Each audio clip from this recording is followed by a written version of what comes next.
বর্তমানে যে সরকারটি অধিষ্ঠিত হয়ে আছে এই সরকারটির নাম হচ্ছে অন্তর্বর্তীকালীন সরকার। বাট এই সরকারের পেছনে একটা পটভূমি আছে, এটার নাম কি? বৈষম্য বিরোধী বাংলাদেশ।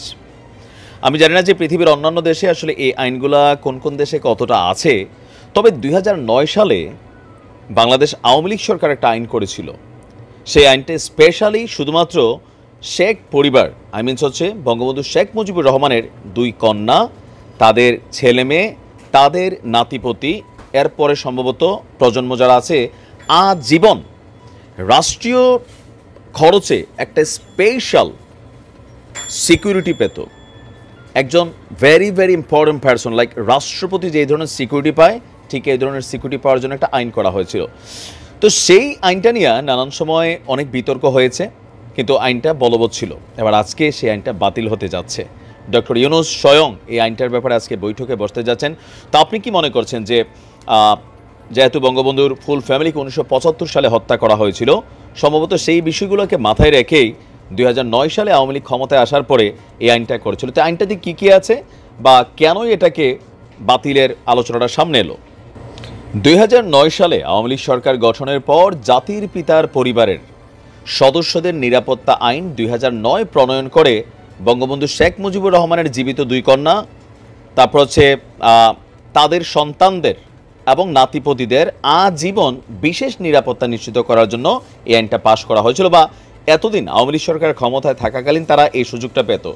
এই আইনের অধীনে একজন ভেরি ভেরি ইম্পর্টেন্ট পারসন, তার জন্য স্পেশাল সিকিউরিটি ফোর্স এসএসএফ, যেটা প্রধানমন্ত্রীর নিরাপত্তাতে ওই ধরনের যে নিরাপত্তা ব্যবস্থা নিশ্চিত করে, তাদের জন্য আজীবন একই ধরনের নিরাপত্তা নিশ্চিত করার কথা বলা হয়েছে। এটা বৈষম্য বিরোধী একটা আইন ছিল, সম্ভবত এই কারণেই যে হতে পারে এটা প্রধানমন্ত্রী হিসেবে তিনি একটা প্রটোকল পাচ্ছেন, প্রধানমন্ত্রীর পরিবার প্রটোকল পাচ্ছেন, কিন্তু তারা ক্ষমতায় না থাকলেও আজীবন এই সুযোগ সুবিধা পাবেন। স্বাভাবিক, এটা অন্যান্য সরকার বা রাষ্ট্রের সাথে সেটা সামঞ্জস্য না, সম্ভবত এই কারণেই এটাকে বাতিলের কথা উঠছে।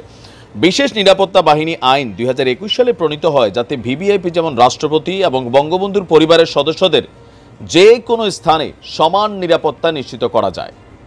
যদি কোনো ব্যক্তি ধরেন বঙ্গবন্ধুর ফ্যামিলির কারুর সাথে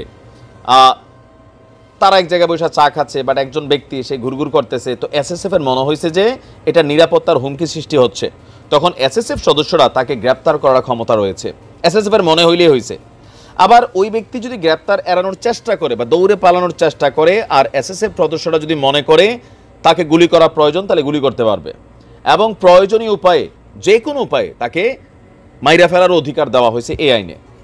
এই আইনের আওতায় এসএসএফ এর সদস্যদের কৃতকর্মের জন্য সরকারের পূর্ব অনুমোদন ছাড়া কোনো মামলা করা যায় না। ধরেন একজন এসএসএফ সদস্য সজীবাদের জয়ের মেয়ে বাংলাদেশে আসছে, সে এক জায়গায় বসে একটু ফুচকা খাচ্ছে, আপনার মনে হয়েছে আপনি গিয়ে ফুচকা খাওয়াটা দেখবেন, তাকায় আছেন, এসএসএফ সদস্য মনে করছে আপনি ইশারা দিচ্ছে, আপনি গেলেন না, আপনাকে গ্রেপ্তার করতে পারবে আর মন চাইলে গুলি করে মাইরা ফেলতে পারবে যদি আপনি দৌড় দিয়ে পালাইতে চান। ঠিক আছে? আর এটার জন্য আপনার মামলা টামলার ইস্যুগুলো আসবে না, এখানে অনুমতি নিতে হবে।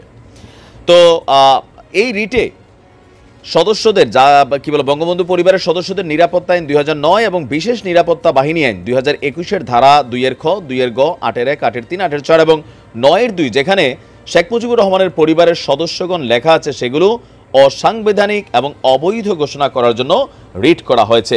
তো আজকে এই বিষয়টা নিয়ে আপনার ডক্টর মোহাম্মদ ইউনূসের নেতৃত্বে একটা বৈঠক অনুষ্ঠিত হতে যাচ্ছে, আর এই আইনটিকে সংশোধন করার জন্য প্রস্তাব উঠেছে উপদেষ্টা পরিষদের বৈঠকে। আজকে ওনার নেতৃত্বে এই সভা অনুষ্ঠিত হতে যাচ্ছে এবং সেই আইনটাকে বাতিল করা হচ্ছে। এখন আপনি কি মনে করেন যে আইনটা বাতিল করা কতটুকু সঠিক? তবে আমার মনে হয় যে এই আইনটা এতটা লম্বা করা হয়েছে বা আজীবন, তো কোথাও না কোথাও যিনি একজন নেতা, তিনি দেশের জন্য লড়ছেন, তিনি দেশের জন্য মারা গেছেন, যেমনি হোক হত্যা হয়েছে। আবার আওয়ামী লীগ হোক, বিএনপি হোক, তো কালকে বিএনপি এসেও একই কাহিনী করার সুযোগ আছে যে না, জিয়া পরিবারের আজীবন নিরাপত্তা দরকার। তারপরে হচ্ছে ভবিষ্যতে আরেকজন আসলেন, তিনি ভাবলেন যে আমার 14 গোষ্ঠীর আজীবন নিরাপত্তা দরকার। তাহলে দেশের জনগণের নিরাপত্তা কি এই দেশে প্রটোকল আছে? নাই। তো সেই ক্ষেত্রে এটা বৈষম্য বিরোধী একটা আইন ছিল। তবে আওয়ামী লীগের বক্তব্য যে যেহেতু 1975 সালে ফুল ফ্যামিলিকে শেষ করে দেওয়া হয়েছে, সেই জায়গা থেকে এই আইনটা বা এই নিরাপত্তাটা জরুরি ছিল, কারণ তাদের প্রাণের হুমকি আছে। তো তো সেই জায়গা থেকে তারা এই আইনটা করেছিল। বাট এখন বৈষম্য বিরোধী বা আজকের দিনে এসে মনে করা হচ্ছে না, এটা আসলে দরকার নাই, সাধারণ মানুষ যা পাবে তারাও তা পাবে। এরপরও ভিআইপি একটা প্রটোকল সেটা থাকে, সেটা আলাদা বিষয়। তো দেখা যাক এটার রিয়াকশন আওয়ামী লীগ কীভাবে দেয়। ভালো থাকুন, আসসালাম।